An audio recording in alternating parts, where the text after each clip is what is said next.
This right here passage of scripture will be to the group in Southern Indiana and Linton, Indiana, where I was at this past summer.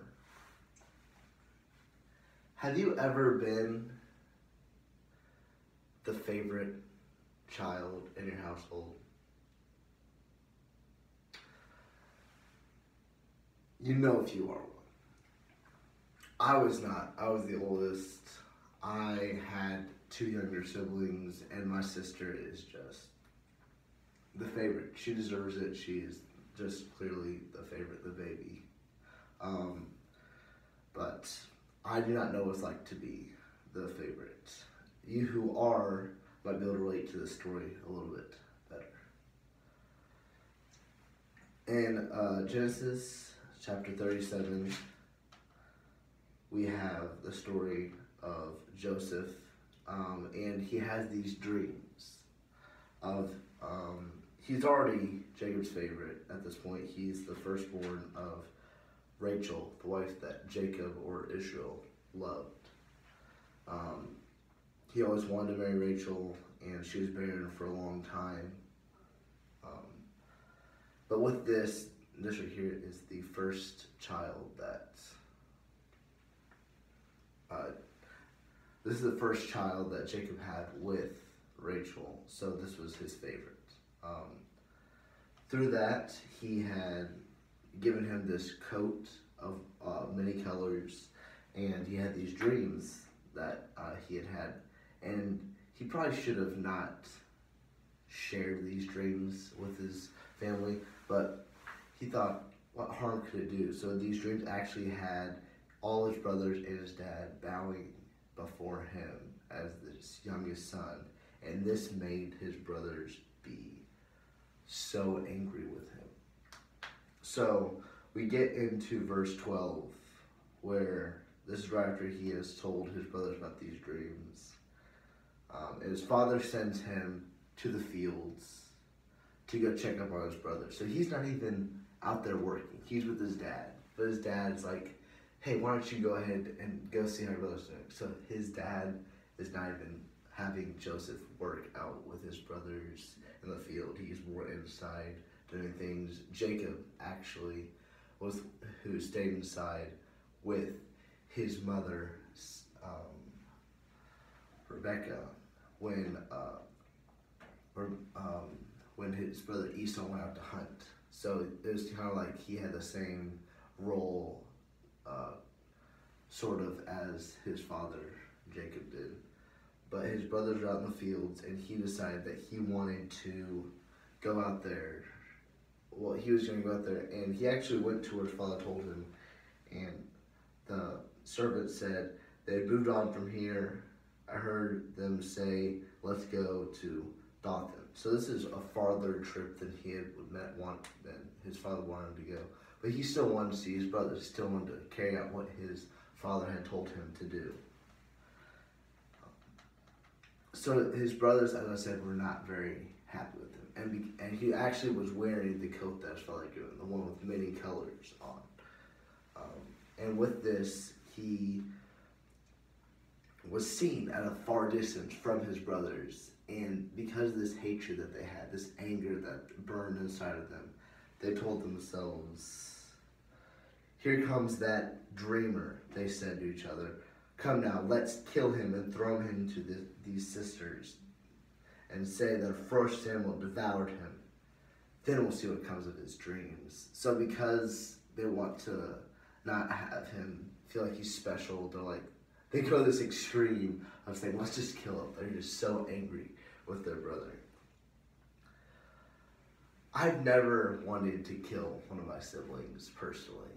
I have always been, me and my brother are a year and a half apart, and we lived in the same room for 11 years once my sister was born. So we got along pretty well for that, but we had our own arguments. But I never wanted to murder or kill my brother. So I have no idea what this is like. But the oldest brother, Reuben, I'm the oldest brother, tried to talk some sense down, and he said, let's not take his life. Don't shed any blood. Throw him into the cistern here in the desert. But we don't need to lay a hand on him. Reuben said this to rescue him from the cistern and take him back to his father. So the oldest brother, I'm not relating myself to him, but the oldest brother, out of guilt, or he doesn't want to get in trouble, I don't think that he wanted to do this to be nice to Joseph. I think that he wanted to just be in favor with his father because he was the oldest and he wanted some inheritance, but he still did not want to kill Joseph. So this oldest brother, Reuben, decides, all right, let's go through the plan, but let's not kill him yet. Let's just put him in the cistern, not lay a hand on him, and just keep him there. And his plan was to go and rescue him later on. But it turns out that as he was gone, this caravan of Ishmaelites is coming from Gilgad, and their camels were loaded with all of these different spices, myrrh, and they're on the way down to Egypt. So they're deciding what they're going to do. So they just have their brother in the cistern, and then they see this caravan go by, and the idea is just hit their brothers. What do we gain if we kill a brother and cover up his blood? Come, let's sell him to the Ishmaelites and not lay our hands on him. After all, he is our brother, our own flesh and blood. And the brothers agreed.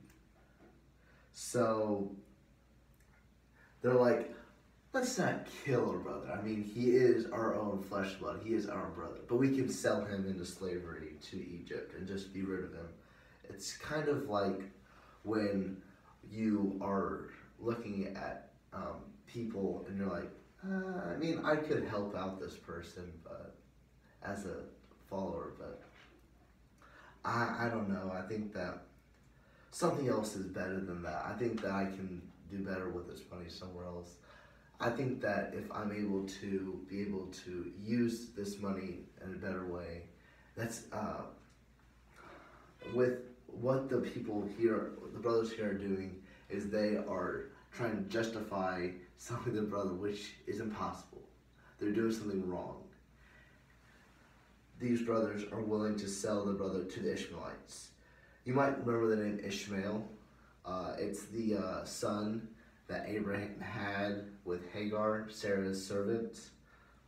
So this right here is actually from the line of Abraham. These are like family members, the Ishmaelites. And they're selling their brother to their family members, the Ishmaelites, of the same patriarch, Abraham. They're in the same family. And because of this, selling the brothers to the Ishmaelites to go to Egypt, like, he is our brother, so we won't kill him, but we can sell him into slavery. This right here is not what, as brothers, we're to do. Either legit brothers, like their own blood, or brothers in Christ. So he sold into slavery, and his brother is pulled up out of the cistern and sold for 20 shekels, the silver, to the Ishmaelites who took him to Egypt. So they didn't, like, they got a little bit of money from him, but they, like, sold him for, like, 20 shekels. So they didn't exactly care how much they got for this one in some return, because they just want to get rid of their brother. Like, let's have him go to Egypt. We don't have to worry about him. And this right here is just what they want to do. Then the oldest brother, Reuben, returned. His plan, he was not a part of this. When he returns to his sister and saw Joseph's not there, he went back to his brothers. The boy isn't there, he said. Where can I turn now?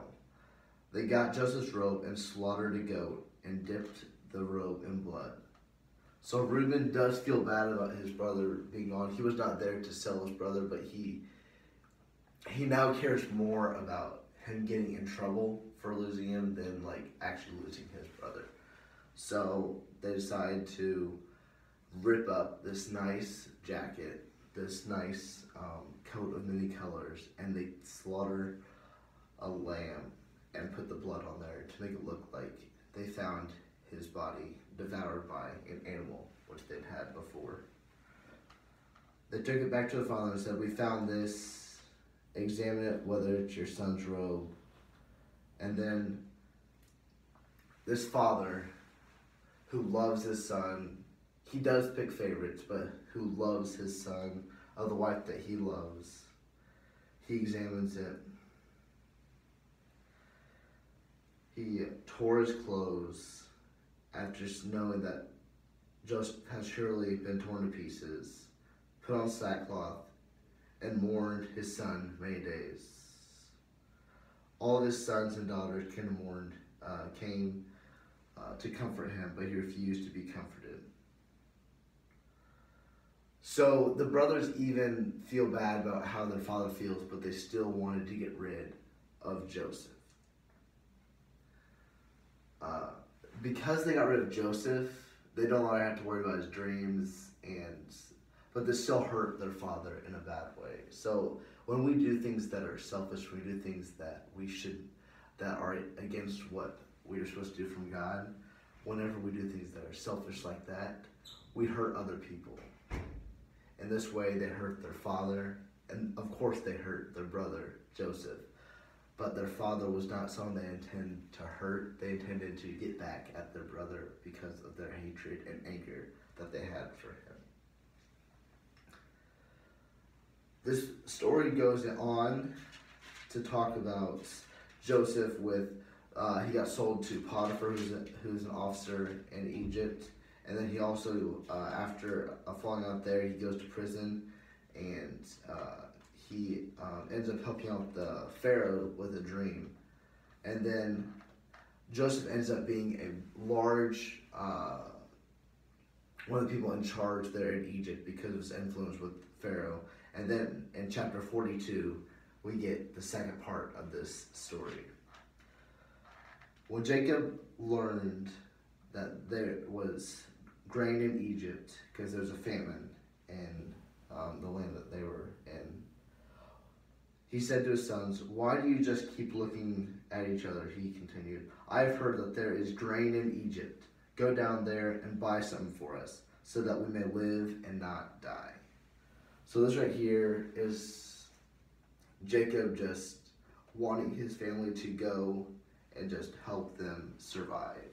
This is them in this famine and this drought that they have no food. This is the drought that Joseph had actually predicted, and this is why Egypt still had grain, was because God had used Joseph in wherever he went, whether he was with Potiphar's family, whether he's in the dungeons, or when he was with Pharaoh. He is just prospered because God has given him this blessing. But he has helped Egypt prosper through this famine because they had saved their grain when they had plenty of it. But now that Jacob did not know about this famine, they had to go to Egypt to see if they could get food for them. Then the 10 of Joseph's brothers went down to buy grain from Egypt. But Jacob did not send Benjamin, Joseph's brother, with the others, because he was afraid that harm might come to him. Oh, bless you. Oh, excuse me. Sorry. In this way, the brothers had gone down, but Jacob still was afraid because he only had 2 sons from Rachel, the wife they loved. It was Joseph and Benjamin, and he was like holding on to Benjamin because he's his new favorite, and he's like, "I will not let him go because I do not want anything like what happened to Joseph to happen to my precious Benjamin." So after the 10 go out with Benjamin still with Jacob, the sons were among those who went to buy grain for the famine was in the land of Canaan as well.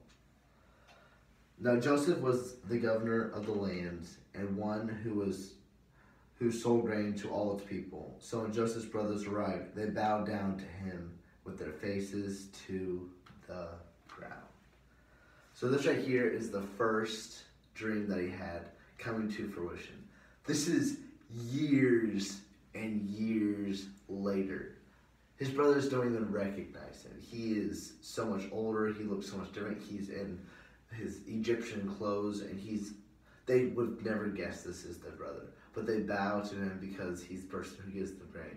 And this dream that God had, this dream that has been in the works for years now, is now coming to fruition. But because Joseph had shared this dream early, it created hatred and a division between his brothers. So this dream came through in a different way than probably it would have happened otherwise. But God had known this was going to happen throughout all of this, even though the way that came by was not how Joseph would have seen it. In verse 7 we get, as soon as Joseph saw his brothers, he recognized them, but he pretended to be a stranger and spoke harshly to them. Where do you come from? He asked. From the land of Canaan, they replied, to buy food. So Joseph recognizes his brothers right away. Like the last time he saw them, they had sold him into slavery here in Egypt.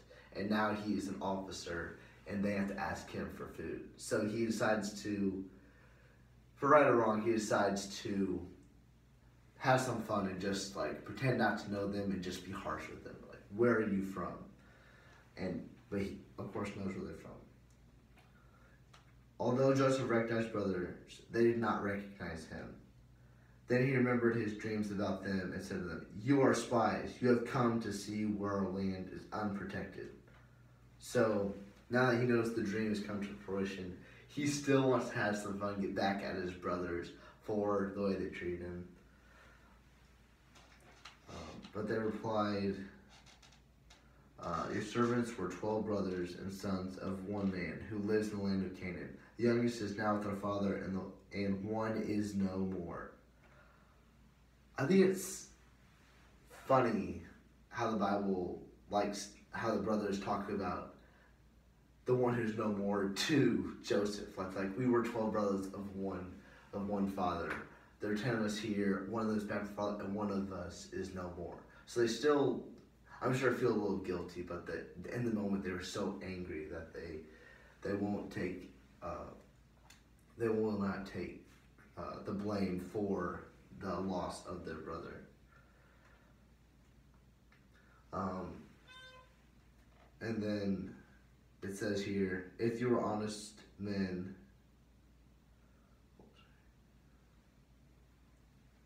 but they replied, Joseph said to them, it is just as I told you, you are spies, and this is how you will be tested. As surely as Pharaoh lives, you will not leave this place unless your youngest brother comes here. So send one of your number to get your brother. The rest of you will be kept in prison so that your words may be tested to see if you are telling the truth. If you are not, as surely as Pharaoh lives, you are spies. And he pulled them all in custody for 3 days.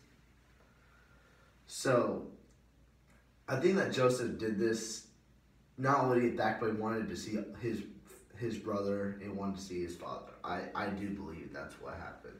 But Joseph uses his power to be able to get about what he wants to do. He wants to be able to have fun with his brothers. He wants to, in a way, like get back at them, which is not what we're called to do. But he was sold into slavery by these people who he trusted. He was betrayed by his brothers, and he continues to go through this encounter and being like, you guys have to bring your youngest brother here, or else you guys are all spies. Surely, and then he says, on the third day, Joseph said to them, do this and you will live, for I fear God. If you are honest men, let one of the brothers stay here in prison, while the rest of you go and take grain back for your starving households. But you must bring your youngest brother to me, so that your words may be verified, and that you may not die. This they proceeded to do. So he kind of, instead of keeping all of them, he just wants to keep one, but he does want to see his youngest brother, Benjamin. Talks about like overdrawn, well, they are starving, but he overdraws dramatizes. He's like, for your starving household, and how the rest of you must take grain back, because he wants this for his father, but he also wants to see his family. And then in verse 21, it says, they said to one another, surely we are being punished because of our brother. We saw how distressed he was when he pleaded with us for his life, but we would not listen. That's why this distress has come upon us.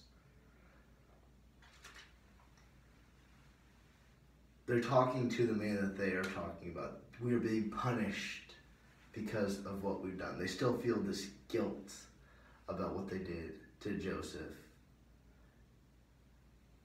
They feel like they know they did Joseph wrong, but they still want to be able to have this food for their father, for their family, but they still feel this guilt as Joseph is the one who is doing this punishing, as they said.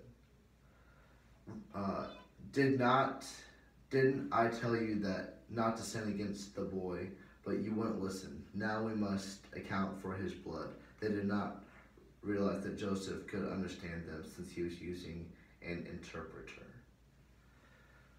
He turned away from them and began to weep, but then turned back and spoke to them again. He said, had Simon taken from them and bound before their eyes.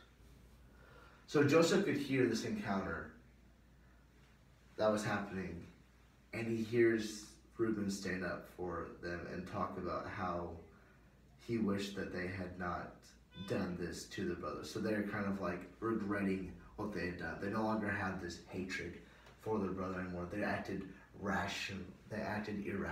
They did not think about what was happening. They were just so angry at their brother, and they wish that they had not done it, and they feel the punishment that they deserve is happening at this time.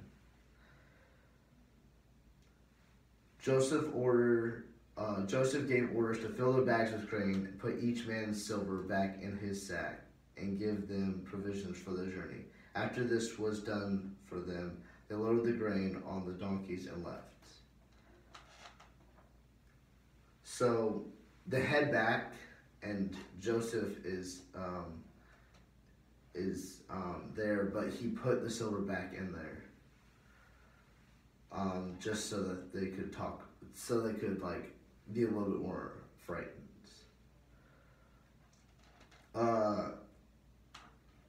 In verse 27 it says, at that place they stopped for one night, and they opened the sack to get feed from his donkey, and he saw his silver in the mouth of his sack.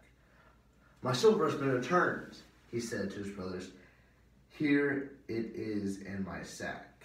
Their hearts sank, and they turned to each other, trembling, and said, What is this that God has done to us? When they came to their father Jacob in the land of Canaan, they told him all that had happened to them. They said, the man who is Lord over the land spoke harshly to us and treated us as though we were spying on the land. But we said to him, we are honest men. We are not spies. We were 12 brothers, sons of one father. One is no more, and the youngest is now with our father in Canaan. Then the man who is the Lord over the land said to us, this is how I will know whether you are honest men. Leave one of your brothers here and take food for your starving households and go. So as they recap this to their father, he feels like this is a bad idea. He says, you may put, Reuben decides to comfort his father. His father says, you will not deprive me of my child Joseph, is no more, assignment is no more, and now you want to take Benjamin. Everything is against me. So he is very against letting Benjamin go.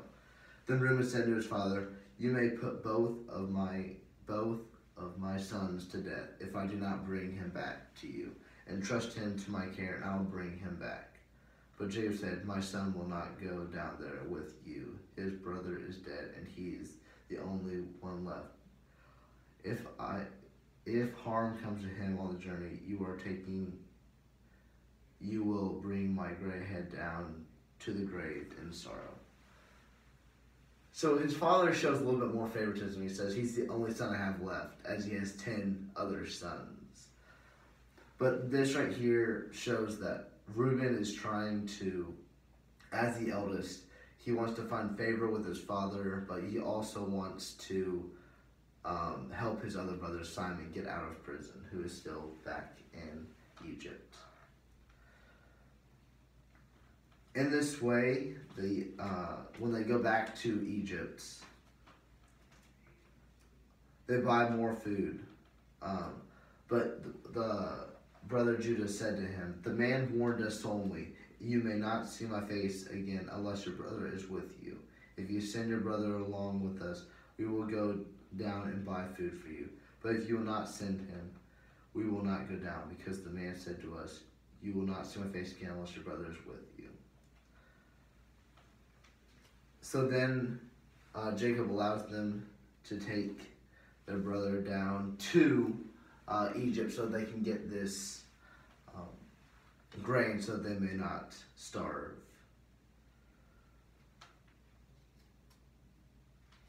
In verse 11 it says, "Then the father Israel said to them, if it must be done, then do this. Put some of the best product of the land in your bags and take them down for the man as a gift, a little balm and a little honey, some spices and myrrh, some pistachio nuts and almonds." So it's kind of bribe. "Take double the amount of silver with you, and you must return the silver that was put back in the mouths of your sacks. Perhaps it was a mistake. Take your brother also and go back to the man at once, and may God Almighty grant you mercy before the man, that he will let your other brother and Benjamin come back with you. As for me, if I am bereaved, I am bereaved."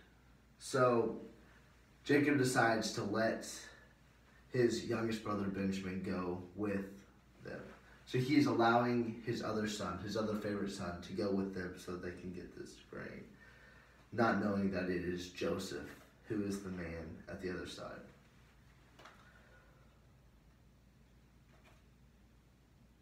The men and the gifts doubled the amount of silver, and Benjamin also. They hurried down to Egypt and presented them to Joseph.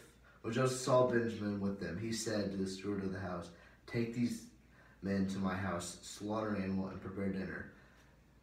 They are not to eat with me at noon." So he prepares dinner for these people, but he does not want to eat them.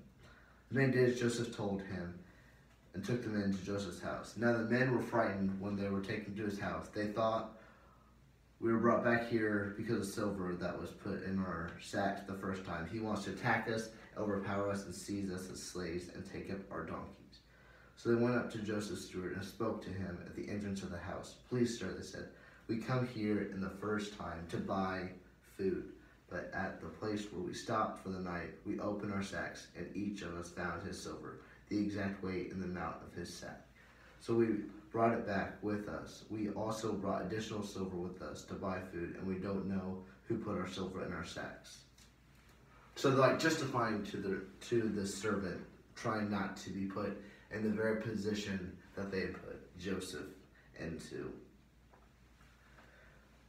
"It is all right," he said. "Do not be afraid. Your God, the God of your father, has given you treasure in your sacks. I received your silver." Then he brought back Simon out to them.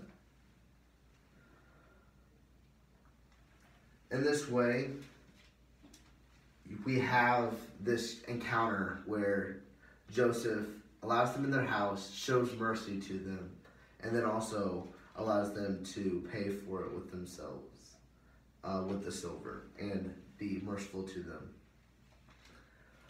Where this story gets the best is actually after Joseph reveals to them who he is.